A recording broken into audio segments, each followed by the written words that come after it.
All right, today we are talking about marketing. We have Ross Thompson here with us for our episode with our Tabletop Tour LA. We have someone, Ross has been in the hobby for a long time. I think George was listening to a podcast saying he started a convention when he's 19 years old. So I'm really excited to have Ross on the show, and we'll give a formal introduction here after our intro.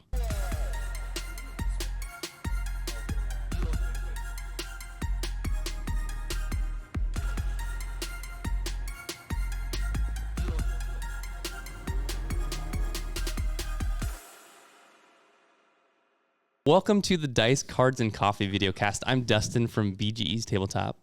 George from Gaming Grounds.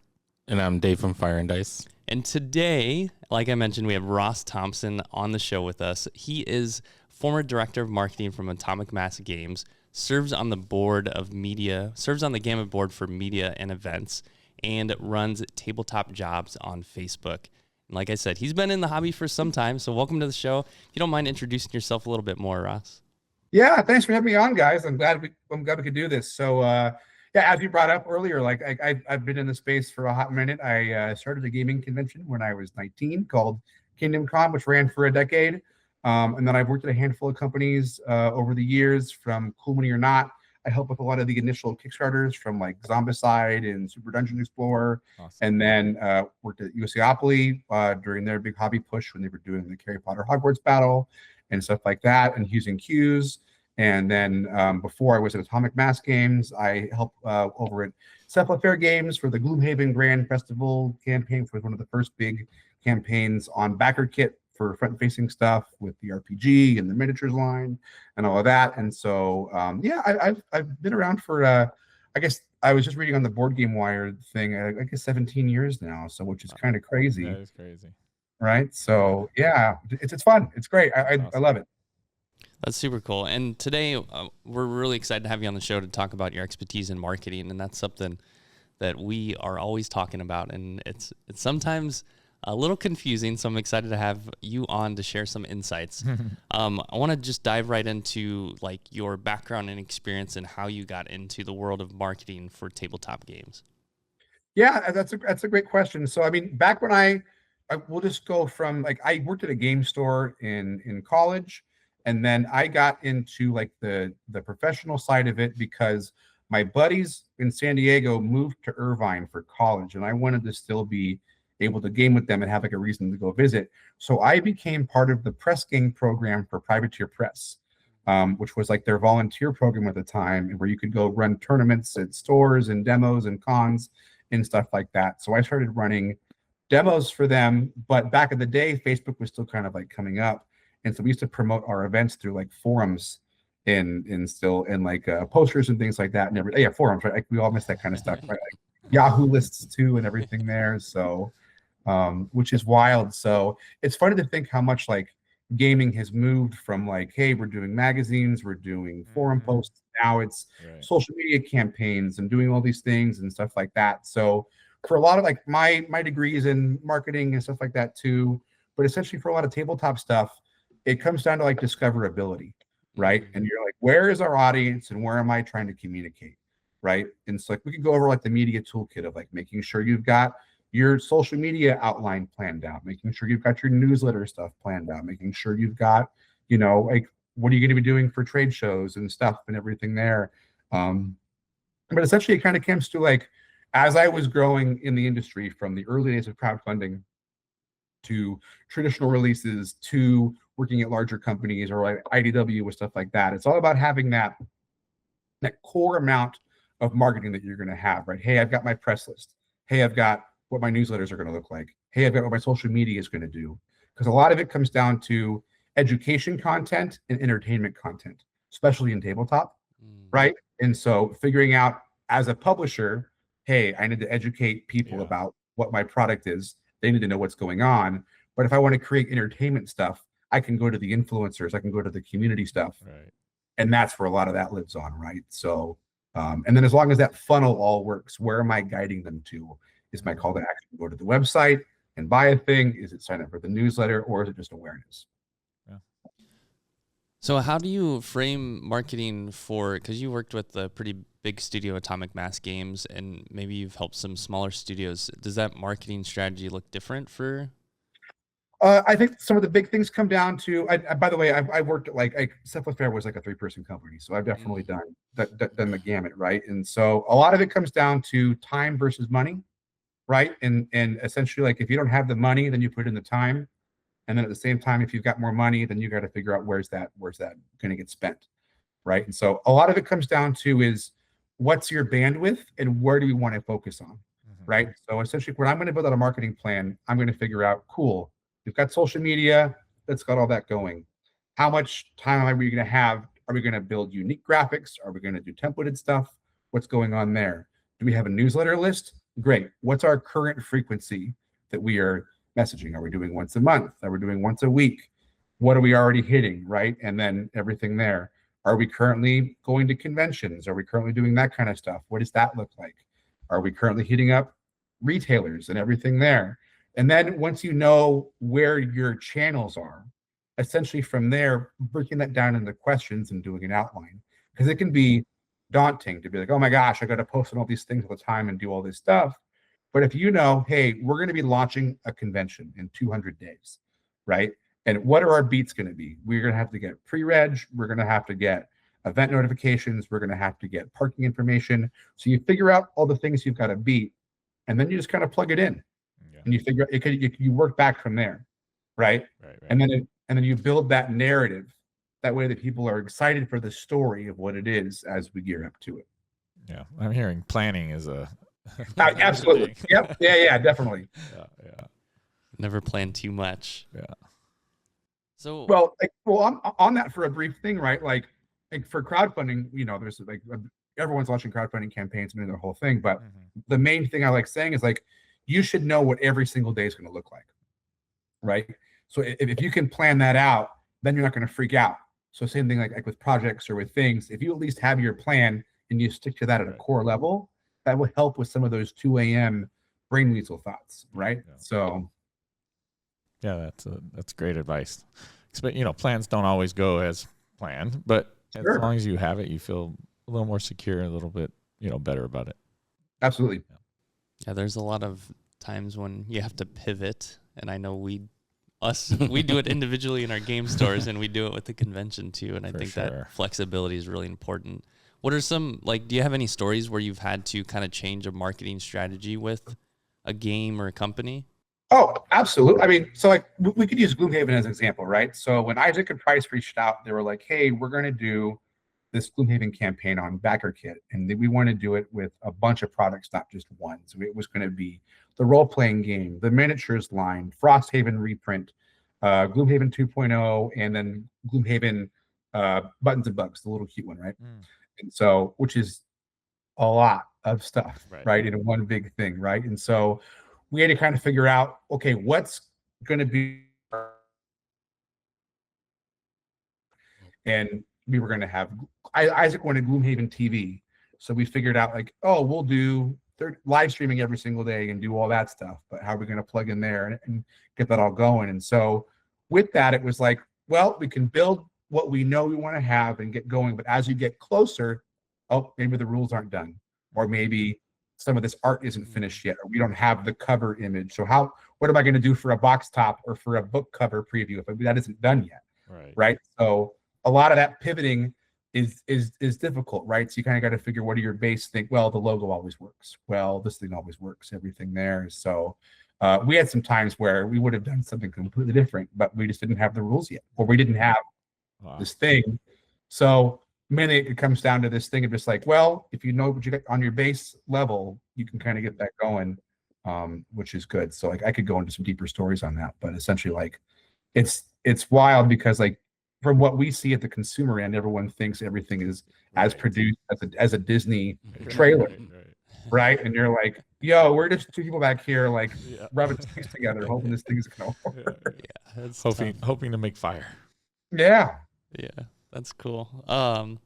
So I kind of want to shift gears. It would be interesting to hear your insights since you've been doing this for a while, and you mentioned forums. How have you noticed the shifts in how fast games and marketing moves in the industry? I think you used the right word there, and it's fast. I was literally having this chat last weekend with somebody, right? And it was like, man, the speed of old school forums was so nice, right? As you hang out, you do your post. Oh yeah, it was for the time it was great, right? But like even Discord now, like I'm sure your stores have Discords and you've got your Facebook groups and you've got your Facebook pages and your things and all of that, right? And so there's like 6,000 to 8,000 games that come out a year. That's the number that gets thrown around. Crazy. And so, and then there's how many games that get announced every Tuesday on crowdfunding campaign stuff, right? And then there's how many evergreens that are getting restocked from Catan and Ticket to Ride and all of those things. And it's like, how do you absorb all of that in a way that is effective for you to do business? And then at the same time, as the publishers, I want to get that information in front of you too. But I know that you're getting phone calls on Monday and Tuesday, but you got to get your orders in so that you can get stuff out by Friday. And it's like, how do you communicate all that? And so a lot of it just comes down to is knowing where your core place your information is going to live on, right? And it's like our website, when I do my pre-order announcements, if they're going to miss the social media post or whatever, that's fine. But if they go to the website and they see that I made a blog post that says, here's our new pre-order announcements, here's where you can get them. You click on that, there's the product page. Hey, if you want to do the pre-order for it, click here. That way that at a core level, if you weren't online at that right time to not see the Facebook or the Instagram post, you can still go back and see it, right? And then it's that reminder stuff, right? So, hey, we did the initial salvo. Everyone's seen the pre-order announcement for the new Stormtroopers, right? Here they are. That's going to go out on social media. It's going to go to the newsletters. We're going to make sure ICV2 and a couple of the other news sites cover it. And that way you've kind of got your discoverability going on. But then at the same time, I want to have a reminder newsletter. Hey, in like 4 days, did you see we have this other stuff that went out there that's going on, right? So essentially it's like you've got that going on. But the cool thing is your core community is going to know what's happening. But then you have a lot of the casual players or the casual stores that may not be up to date because you've got the new Lorwyn freaking pre-release going on right now, or the new Riftbound thing, and you're like, I don't have time to think about whatever for Star Wars Legion. My 24 players that play monthly, they'll let me know what I got to order, right? And so it's interesting because there's so many places to communicate, and the discoverability of things online has shifted with Twitter X going down and becoming useless, right? And then Blue Sky is mainly just content creators and stuff like that. You know, where's your core bit? And it's like your newsletter, your website, and then for me, it's news sites and then Facebook, right? So, yeah. We use a lot of Discord, and I think that's a lot of our push. Yeah, and we were mainly Facebook for our store information stuff, and then we had a Discord, and Discord was more, I guess you could say, lively. So we kind of now we kind of shifted all on Discord, and then open 11 plus years, we don't have a website still. Oh, that's impressive. Yeah. So it's something we're working on because we want to just have, you know, like you mentioned, one place where everything's there. And then that way, if someone doesn't see it on Instagram or Facebook or Twitter or whatever, it's like, oh, let me just check out the website. Maybe it's on there, kind of deal. Because not everyone has Discord, social media, and stuff like that. So or wants to be on it. Well, and the problem with the problem with Discord is, first off, we're all in a million Discords, right? Yeah, there's a lot of Discords, like, what are we active in? Like, I have to organize mine by which ones I actually want to check versus those things there. But the problem for Discord is there's no external discoverability. Everything has to get brought into it, right? Yes. So, like, I can't market my games into your Discord, right?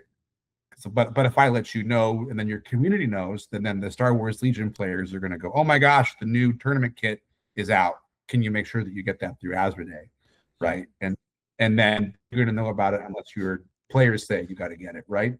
Yeah, so, a lot of times on Discord, players will actually are more informative than us. Like you mentioned, they'll be like, oh, look at this event that's gonna be coming out. Do you guys? When is it? Like, we don't even know about it. Yeah.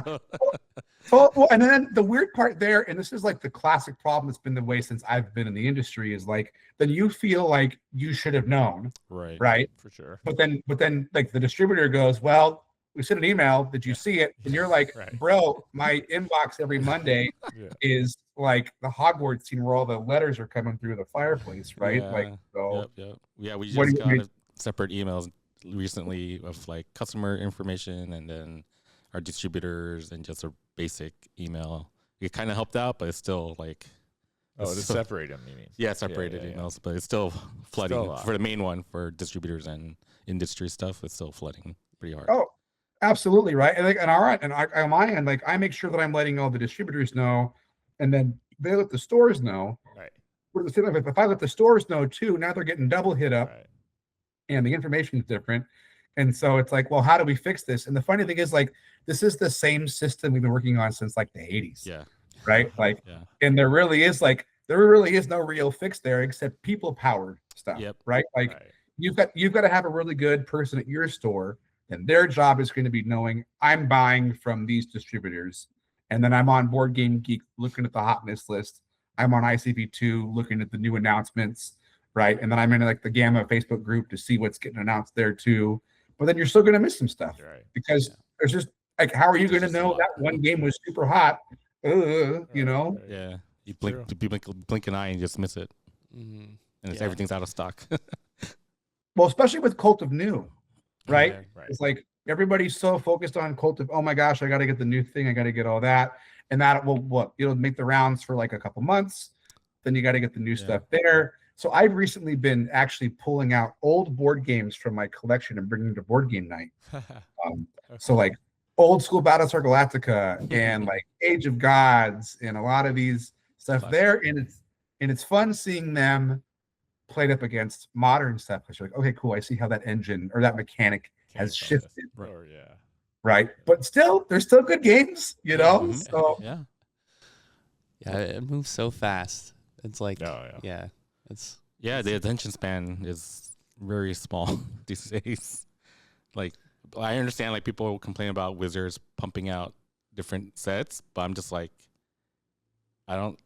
people don't understand people's attention span. Like they get bored of something that just came out quickly. Yeah, they get bored of it maybe. Yeah. But me, I'm like, all right, SETI's out. I'm playing this for the whole year. That's it. That's all I'm playing.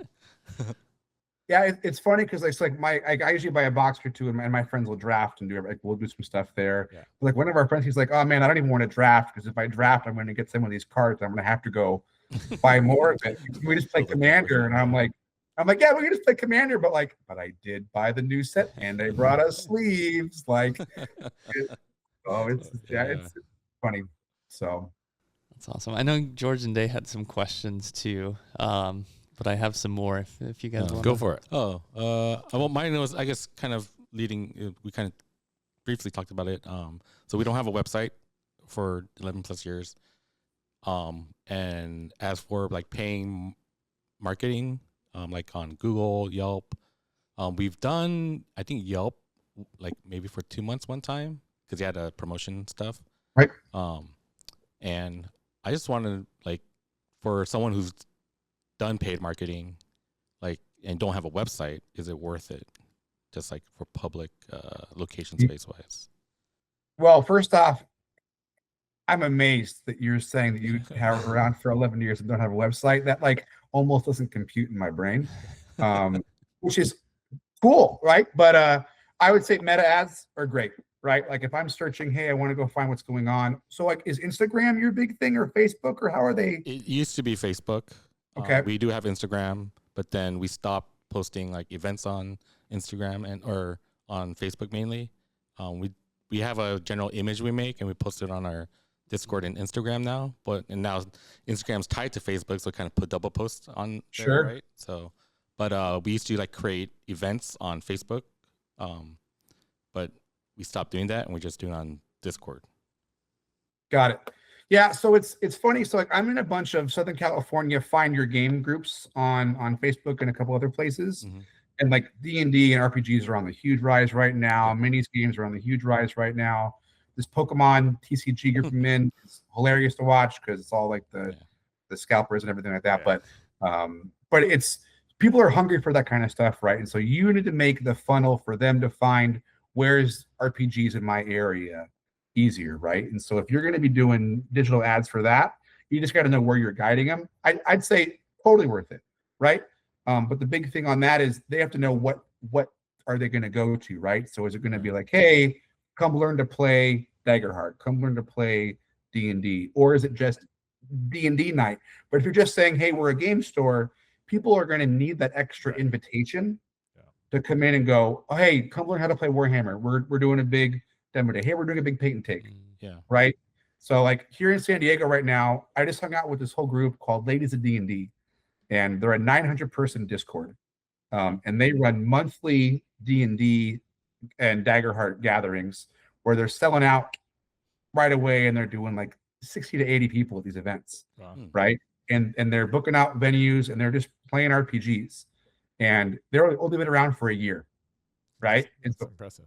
It's super impressive. People are very hungry, and at the same time, we have another group called Tavern Tales SD, and they're running these things on Tuesdays where they're filling up a brewery, getting the tables, and then playing games, and they're playing 20-minute sessions, and it's a rotation.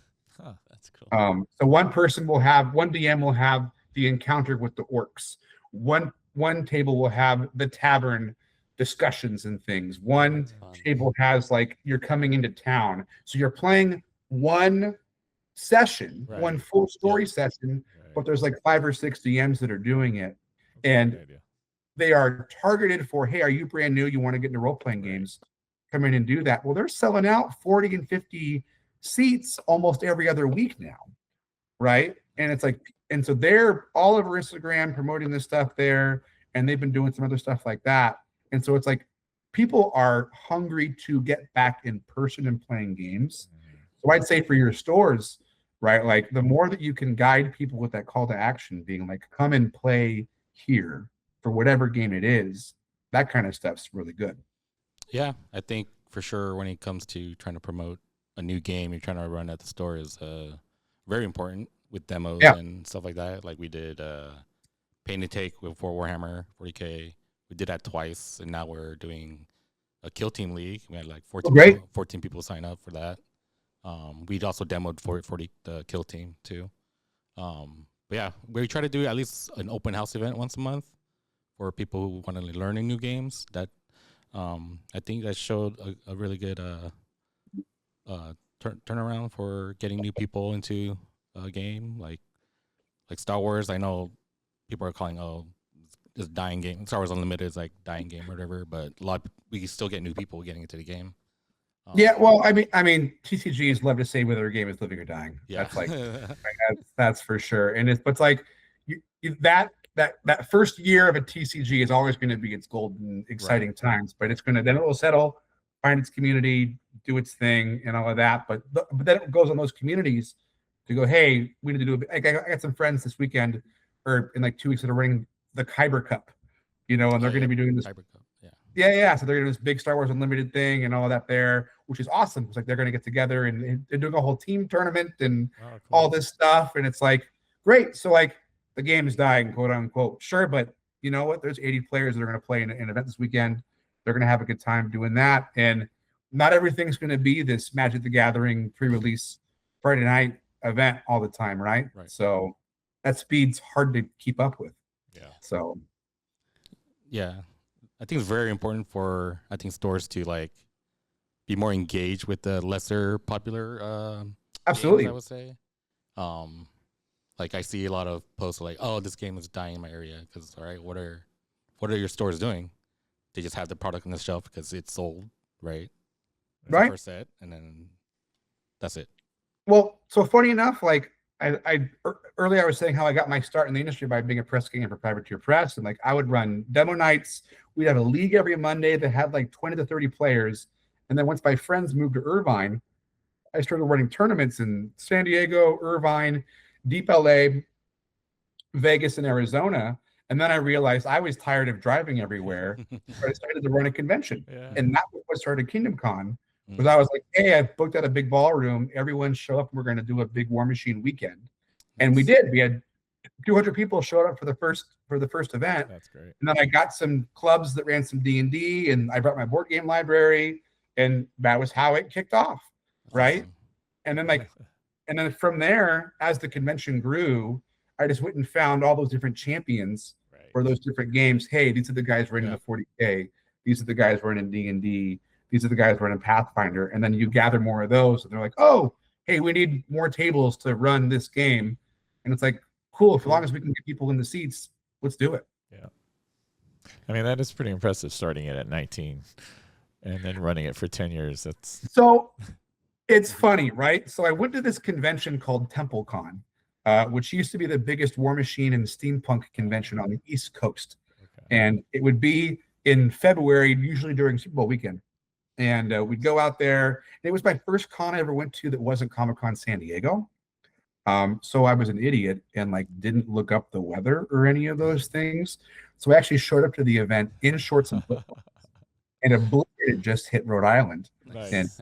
And it was all through forums. So I had no idea who anybody's face was or any of these things. So luckily I'm like, hi, I'm with this thing. I need to get a taxi to this stuff. And I saw a bunch of guys with army transport bags, and I was like, hey, board gamers, go and do that. But we got there, and it was awesome. We showed up and everything there, but TempleCon was just they had their casual play events of people playing 24/7. They had these tournaments and all of that. And I pulled back and I was like, oh, they just booked out a ballroom space, and everybody came in. I can do this, right? So I told my dad, I was like, hey, can I borrow some money? And then I want to book this space and everything. And he was like, sure, let's do it. And he swears that I learned more that first year at Kingdom Con than all of college. Yeah. So, I wouldn't argue him on that at all. Right. Yeah. Well, that's great that he was supportive that way too. Yeah, my parents are great. Cool. I think maybe we might move into the rapid fire round, but if we have any last questions, any from George or Day, or I have one last question, it would be, what's the question? What advice would you give to someone that would want to get into either the tabletop gaming hobby or industry, or whether that's just in general, helping market or in social media or anything that would fill kind of those positions outside of game design and becoming a self-publisher? Yeah. So first off, I run this Facebook group called the Tabletop Game Jobs Facebook group. It's a 20,000 person group. I've been running it with Jessica Fisher for about 7 years now. And we post pretty much daily in there for jobs that are around across the industry. My algorithm knows to kind of feed me that stuff, so I'll grab it and post it in there. And then a lot of publishers know to post their stuff in there as well. So it's a pretty effective group for doing that. And then also we have a job called the Tabletop Game Job Talents Group, where if you're looking for work, you can post in that group and be like, hey, I'm looking for work. Okay. The jobs group is just job listings. Right. And I'm moderator heavy on that. And then the other one is all that there. So that's a great place to find all those things. It is difficult to find which companies are hiring because some guys don't have a website for 11 years, right? And so where are you going to post their stuff and do their things? So some companies have it on their website. They post on their LinkedIn. They post on Indeed. They just post on their Facebook. Hey, we're hiring for a game. I try to do my best to bring all that into one space, which is great. Next is, I would say, if you want to work in the tabletop game industry, go work for somebody at a convention. And that's the best way to just deep dive in and do all of that. Most companies need booth workers at Gen Con and PAX and Comic-Con and wherever else you're doing shows. And they'll usually pay, don't work for free, take some money, do some stuff like that and everything there. And that'll be a great way to get boots in the ground and see what it's like to set up a booth and to go to do things and all that stuff like that. Then there are a lot of organizations that can help with networking. So first, GAMA has got a lot of really good things. So GAMA is the Tabletop Game Organization Association, and they've got tracks for retailers and manufacturers and publishers and content creators and all kinds of cool stuff there. It's $100 to join for a non-voting member and $300 to join for a voting thing. If you join that, you get access to the membership directory, which is emails for every single publisher, a bunch of retailers, manufacturers, and stuff like that. So it's a really cool way to meet people and do all that. And then at certain shows, they'll run networking events. Then, if you want to learn other stuff too, there's really cool, like Unpub is a really cool organization, and they help with Unpub game designs and stuff like that. They have a mentorship program which goes during the Q2 and Q3 in the spring. You can sign up for it and go, I want to meet somebody in manufacturing or in marketing or in who runs a convention. And then they'll pair you up and do everything there, which is really cool. And then there's things like Protospiel and all of that, where you can meet more industry folk that are kind of getting into it. But really, I would say just like kind of dive in, and then always be creating. Whatever the thing is that you want to do more of that, right? And share it and do, hey, I want to do game design, graphic design. I want to do marketing. I want to do that, right? The more that you can do that, then, do all that. Like just do that. That way that, oh, I want to do game design. Well, what are you working on? Oh, I'm waiting till I get a job. Don't do that. Work on a cool thing. Yeah, right. And that's, this industry I have found is very uplifting, very open with information, loves to share things out and stuff like that. Also, a really good resource is the Jamie Stonemeyer blog. So if you guys like Wingspan and Scythe, go onto his website. He's got a whole blog section. He's been tracking how to do business stuff for years. And it's a really helpful thing on how to do crowdfunding and all that and everything there. Oh, wow. Yeah, that's great information. Yeah, that's good. I like the tip of always be creating what you're interested in, because that's huge, because then you have insight into that process too. Like if you want to be a publisher, you are applying to become a publisher, you kind of have insight. I remember listening to the Board Game Design Lab podcast. Yeah. I was interested in game design, and just learning the process of how to publish games is super helpful as a retailer. Now I kind of understand like some of that background of how publishers get their game to us. And that's, super good tip. Yeah. It's amazing how it happens, because it's not easy. And it's like, how did we take this idea and now it's printed and now it's in your store? You're like, this is wild that we can even do that. Right. Like here we are, merchants of Venice, getting our stuff and doing all these things, but now we're selling games and cardboard. Right. So it's real cool. Awesome. Very expensive cardboard sometimes. Yes. I think you're right. Like the industry is so friendly and welcoming, and they want to share their knowledge. So if you want to get into it, I'd say just do it. Surround yourself with people who have interests, and you'll get somewhere. Yeah. Awesome. We're going to head into our rapid fire round. We're going to ask you some questions very quickly, and you have a quick response. Let's do it. So we'll start with George, because his question's first, and then Dave will ask a question, then I'll ask a question. We'll go back to George. So we have about 10 questions here. Well, okay. Yeah, just random. Do you have a favorite sports team? I'm going to say go Aztecs. Right? Aztecs. So college football stuff there. Let's do that. That's All right. DSU. Do you remember your first game you played as a kid, like video game? Aggravation. Aggregation? Aggravation. It's okay. Yeah, you're rolling dice, you're doing things. But I grew up playing a lot of games. The Batman Forever board game one's a really good one too. And some of these things. So yeah, totally. Your favorite modern classic game? Oh, modern classic. King Domino. All right. What faction do you play in Warhammer? I've got my Size of the Emperor for 40K. I'm working on my Orcs and Goblins for Old World.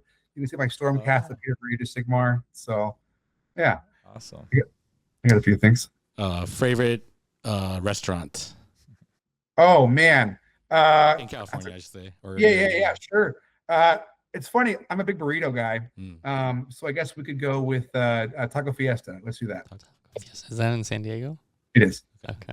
It used to be Sun Tacos was my favorite, but they closed down and they've got a new place now. And I can't, for the life of me, say their names. So I just call them the old Sun Tacos, and they go, "Yeah, everyone."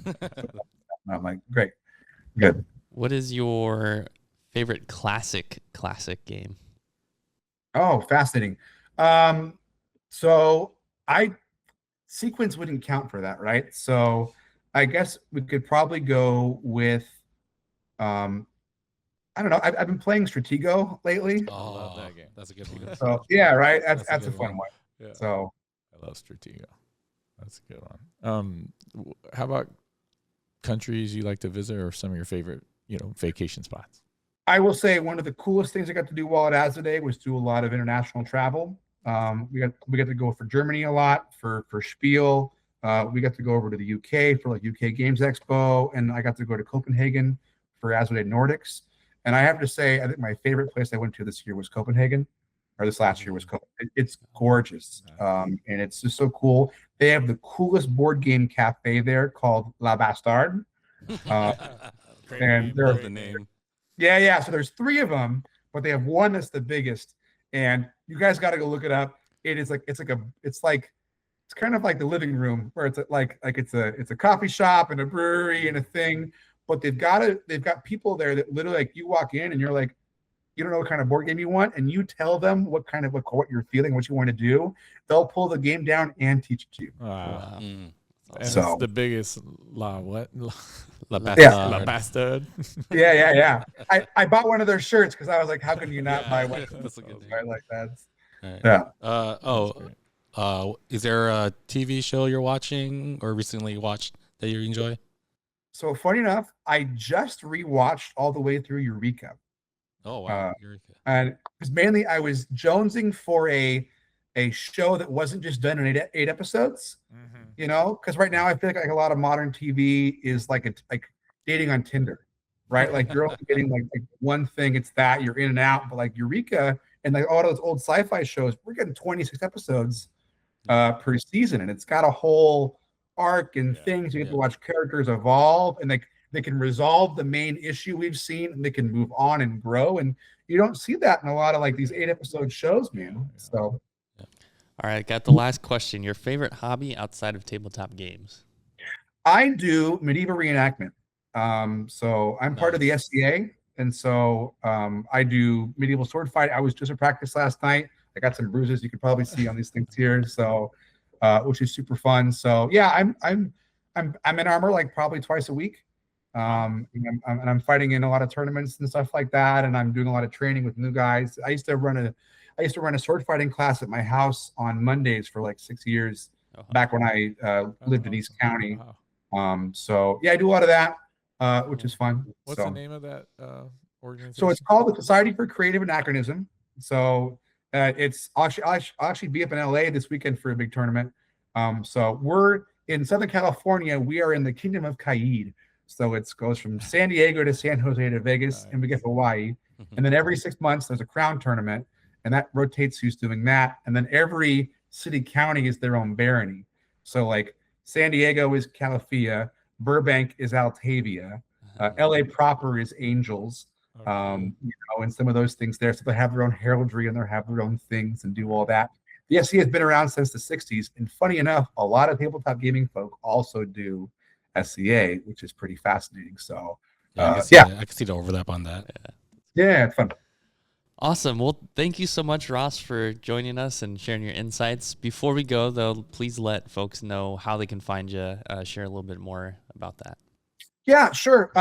First off, guys, thanks for having me on the show. This is so cool. And I just want to say I'm really looking forward to the con this year, too. So I had a great time last year. And I think it's great to see a year 2 happening. So it's really cool. I know it's always kind of that, like those first couple of years, you're like, okay, here we go, right? Like, please show up, kind of stuff. But it's exciting to see, and I know a lot of folk have been talking about it in the circles that I'm in. Like, oh my gosh, you're gonna be at LFG Con. What's going on there? So that's awesome. So if you want to find me on stuff, I'm Ross Thompson online. Go find me on LinkedIn. I'm almost Kirk on like Blue Sky and Instagram. But really, I'm on that jobs group like every day. So like if you want to do that, I'm posting stuff and all of that. So, and I'm happy to help. So if people want to get into the gaming industry, they want to get into marketing, they want to know how to do this kind of stuff, ping me online. I'm happy to hop on a call and see if I can help. Awesome. Very awesome. Yeah. Well, thank you so much. And thank you for checking out the video cast. Thank you. Yeah, happy to do it.